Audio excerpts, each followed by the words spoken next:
You know, guys, I did promise you cheesecake. But what on earth does cheesecake have to do with what I'm talking about today? Stay tuned to Tofer's Take.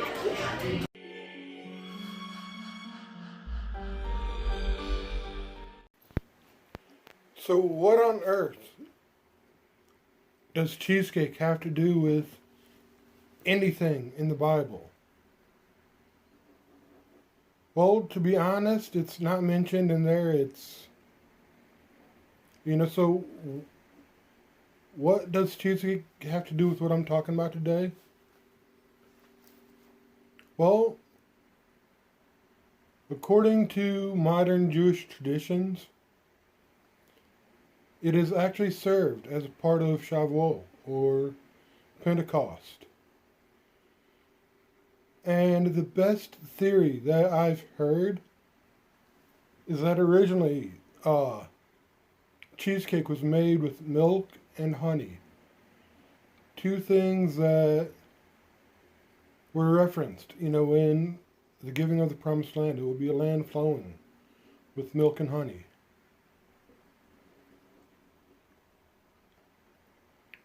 So I thought that would be a fun little intro, fun little teaser for what I want to talk about. And that, of course, is Pentecost. You see, I think we get half of the story with Pentecost. We're all familiar with most of us are familiar with the, New Testament, where the disciples are gathered in the upper room and they got tongues of fire, and went out and, spread the word on the day of Pentecost. But the story that we get is only part of it.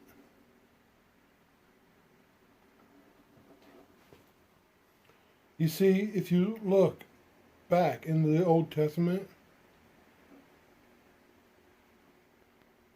and, the Jewish traditions,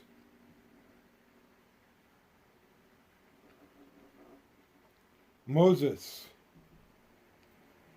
came down from the mountain with the Ten Commandments, or the, law, on the day of Pentecost. And there has been studies, that figured out the timetable and said, yeah, it probably was.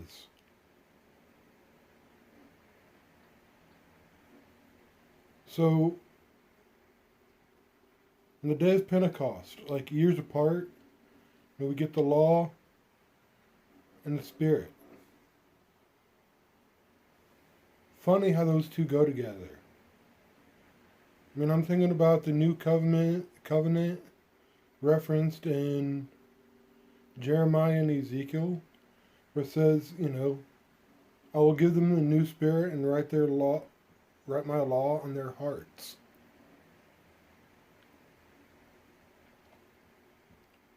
And if you really want to dig deeper, there are some similarities, between the two. Like, the most obvious one that I've heard was,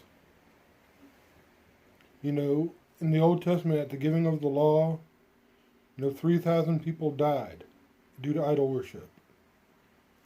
And then in the New Testament, on the day of Pentecost, 3,000 people were born again. There is a theory that when God is speaking to the people, on the mountain, because you had the Israelites and mixed multitudes there, the people heard God speak in their own language. In fact, somebody even takes it further and says it was an experience that took all their senses. So they heard it, they, saw something, they smelled something, they tasted something, they felt something. Now, I don't know if that's a cool theory, but I don't know if I'd quite go that far. But there is a thing where the people said, hey, Moses, you speak to us, because if God speaks to us, we're going to die.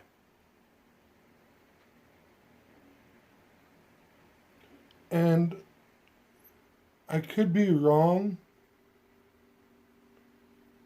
I know there has been several references to Passover in the Old Testament.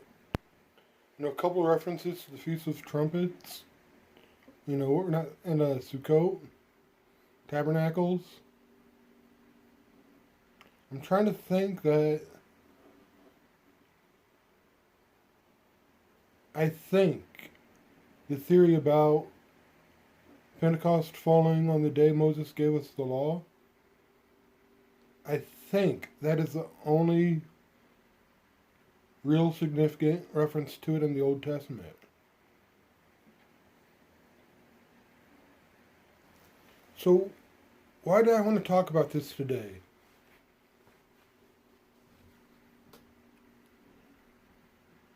Well, do we see Christ in it? Through the story of Shavout, the story of Pentecost, do we see Christ? And the answer is, well, yeah, we do. Funny side note, kinda. Jesus, was died, as a Passover lamb during Passover. Spent 40 days. Well, was dead 3 days, spent 40 days, with his apostles, and told them to wait in Jerusalem. Now, if Pentecost is the 50th day after Passover, which is where we get the name Pentecost. 5, cost days. The disciples really didn't have to wait that long. They only had to wait a week.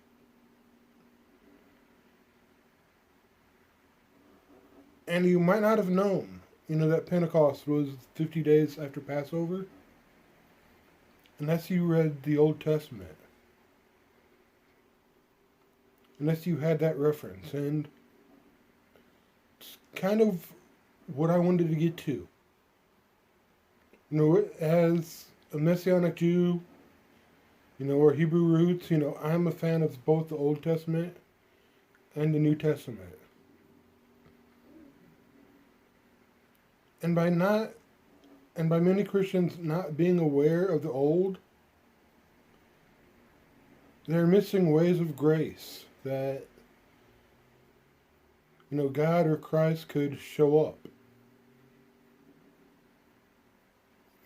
They're missing ways that we could connect in a deeper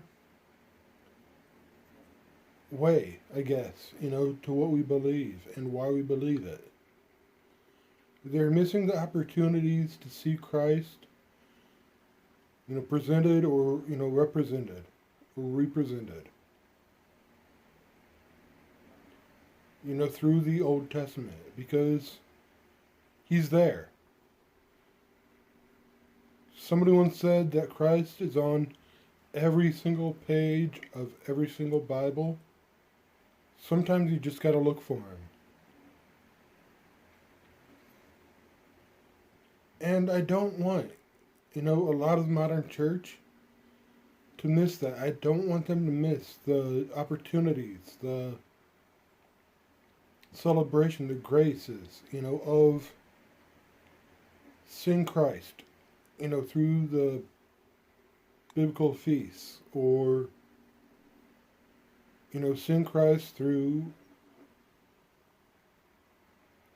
obeying, out of love, the commandments. And I think a lot of the church does. I think a lot of churches too focused on the second half of the Christ in the second half of the book. They don't look for him in the first half. Look for him in the first half. He's there. And it's like when the milk and honey come together and you end up with cheesecake. It is that good. Maybe even a little bit better. So that is my prayer for you guys, that as you study, as you learn, may you have, cheesecake. May you have both the milk, and the honey, the old and the new,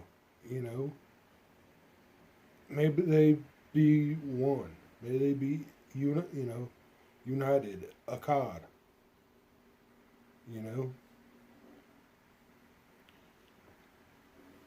That's all I got for you.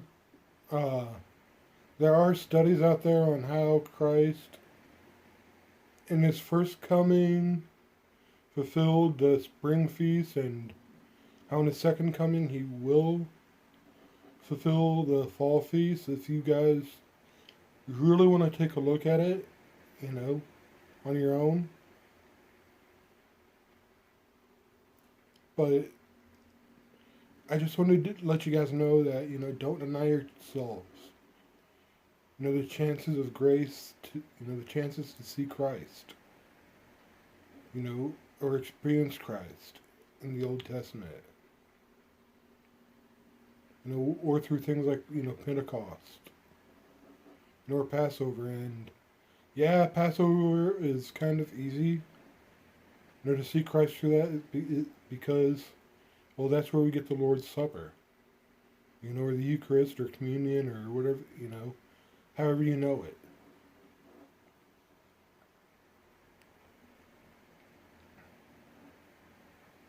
And I hope you guys come to see him through a lot of the Old Testament as well.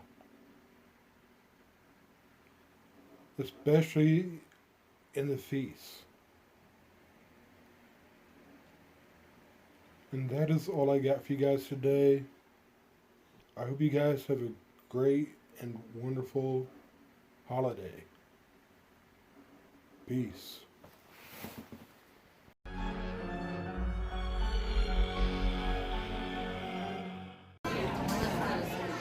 So this week, Tofer's takeaway is a little bit of a take-home.